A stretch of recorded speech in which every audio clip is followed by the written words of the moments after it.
somebody on a forum that I'm on recommended one of these. So I modified it slightly by putting this 40mm electrical gland. We drilled a hole in the back. Oh, okay. And put a gland on it so we can put our dust extractor straight into it. Because what happens without that, it was all just filling up, especially when you're doing MDF, because it sort of curls up as this cuts it off. Yeah. With chipboard, it's fine. If you're doing like a chipboard, like an MFC type board, it's just all little bits of dust. But it's still, it can't be good for the blades having all that sawdust around it. But having that on there really helps out. It's really good. And it's basically just runs off of just a standard cordless drill. So we put this Torx bit that's supplied. You get two of them in the back of the handles there that are supplied, that fit directly into these parts. Got it. So these moving parts are the centre one cuts the main part of it out. Got it. Yeah. Then you've got these two on the side. Yeah. If you're going to be using your own little screws in your hinge, then you leave these little orange clips on, and it just puts a little pin mark in there so you know where your screws are going. Yeah. If you're using system screws, or I'll show you in a sec what we're using, the inserter by Blum, then it puts a bigger hole right down. Now these are great. I buy these inserter hinges, super quick to fit. Oh, I know those ones. Yeah. So literally it just pushes in, fold the clip down, and that's Beautiful, it. Yeah. There's no messing around with screws, or losing screws, or kneeling on screws if it drops on the floor. But yeah, they're really good. And they're not a lot dearer than the standard ones. They really aren't. There's not a lot in it. So they just grab in. Yeah, they're brilliant. They're really ideal for it.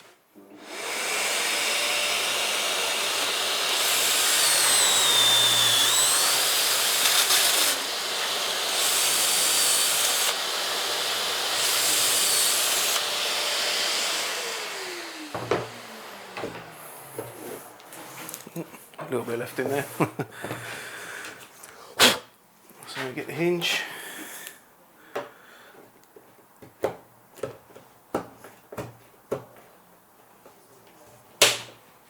How quick is that?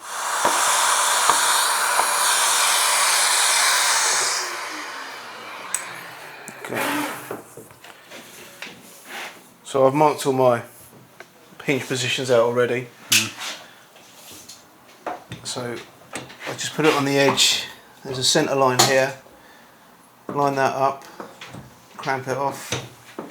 What are those clamps do? They go underneath, it all hooks right underneath there. So you have to adjust those to the thickness of the door first? Yeah, that's it. So this is a 22mm. The last door I was doing was an 18, so I've had to adjust it today. Got it. But yeah, so it's really easy to adjust. And you've also got some adjusters underneath for different types of hinges that may be further away from the edge of the door. So they're numbered. They're like a cam almost. So you just turn them around depending on which size hinge you're using, so you can move it in and out. And it's all set nice and easy to adjust.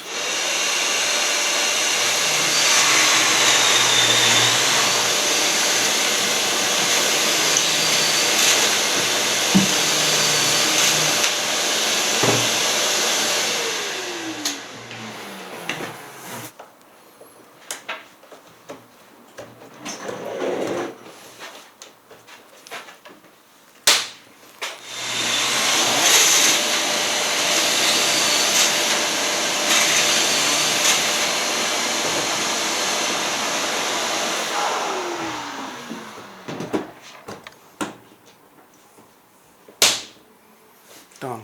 So it's a little bit like a raw plug, in as much as it's a plastic piece, ribbed plastic piece.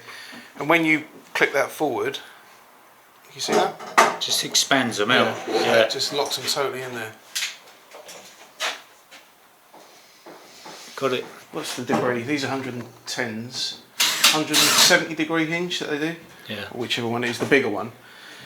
It works slightly differently. These parts don't expand. It's these sides on these they push out. Oh, I know. Yeah. They clamp it in like that. So it's slightly different. Although you still drill it exactly the same. You still need the holes. Yeah, because they've still got two pins that go down to keep it steady. Oh, got it. So they fit nice and tight in there. Square it up. Yeah. That's it. And then that bit expands in the centre. Some friends of ours, when they moved into their house, the kitchen had already been fitted, fairly new, and it's in good condition. They had one of the lift-up cupboards where the two doors separate. So that was all up with Blum lifters, and they called me up one day and said, oh, one of them keeps slamming when we put it down, there's all glasses in there, so can you have a look at it and adjust it? So I popped round and there's nothing, the soft close mechanism was faulty on it. So I said, just tell Blum, just give them a call and say, look, this is not working. And she said, oh, but we didn't buy it. I said, well, that's not they're fine with that. So she phoned them up, they sent her a new one out within a couple of days, brand new. Went round and put it on, no problem. No questions asked. So it's a proper lifetime guarantee, whether you bought it or not. Good. You're a fan. I am a fan. Are you being paid by Blum? No, unfortunately Are not. you being paid by anybody? No, but if anyone wants to send anything in, I'll be more than welcome to accept it. You're what they call an influencer now. You certainly influence the Dulux paint sales. Yeah. Not always good influence. 150. 985. Another little Blum jig, which is separate. You have to write it separately. But what I did is I drilled a little hole in the casing and used a thread maker, and then I put it in there with little electrical screws to keep it all together. So I don't lose. It's quite an easy piece to lose. But this is great. So literally, once you've marked where your hinge positions are, I'll draw a square line across.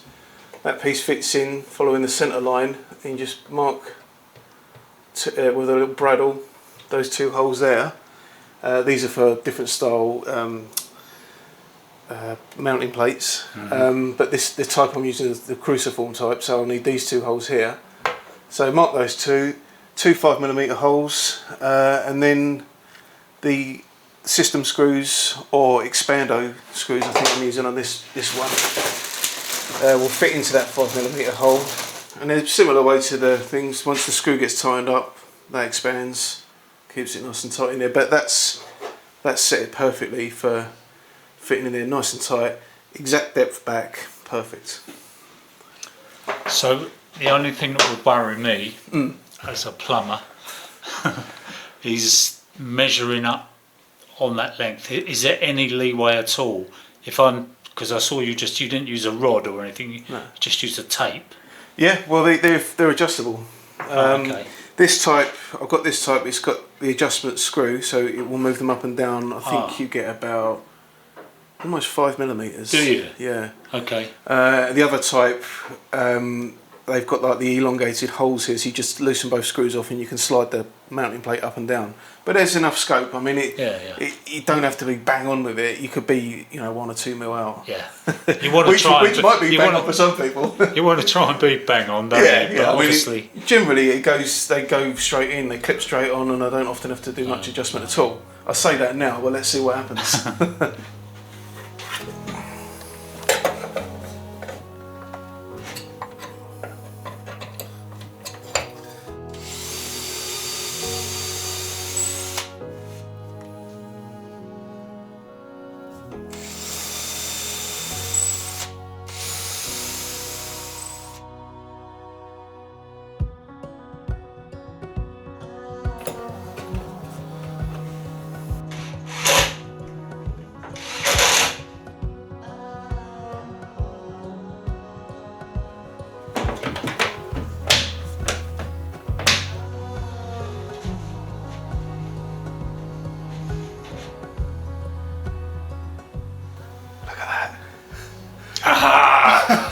celebrate. Oh, It's a nice line, isn't it? yeah. So what would you do? Just do that visually? There doesn't seem to be anything to adjust on, Not is a it? lot, yeah, just visually. I'll take that top over a little bit, I think. I might just pull the whole thing a little bit that way. So we set back 2 mil, so we can put our 2 mil buffers on the back, so when Gotcha. it's finished it'll be flush through. Oh, blimey, how clever. So And also we don't want it too tight on that side either, because the door's 22 mil, we've left our decor panels 24 mil out. okay. If we were tight there, we run the risk of the door binding when it closes. If it's too tight to the frame, it'll get stuck Got in it. a position like I that. understand, yeah. Because there's not enough give to let it go all the way back. But so we Just keep set it that out slightly. Do you, strictly speaking, do you need buffers when you've got soft closers or not? Well, I don't know. I like to put them on because it's just you do get a slight Yeah, donk, yeah. and it just takes that. Fair enough. Just it's that last bit, isn't it? When Yeah, they close it's it, they soft close up until the last bit. Where and then it's in a little bit there. It's just fair enough. Could wake somebody up, couldn't it? a little bit more luxury in your life.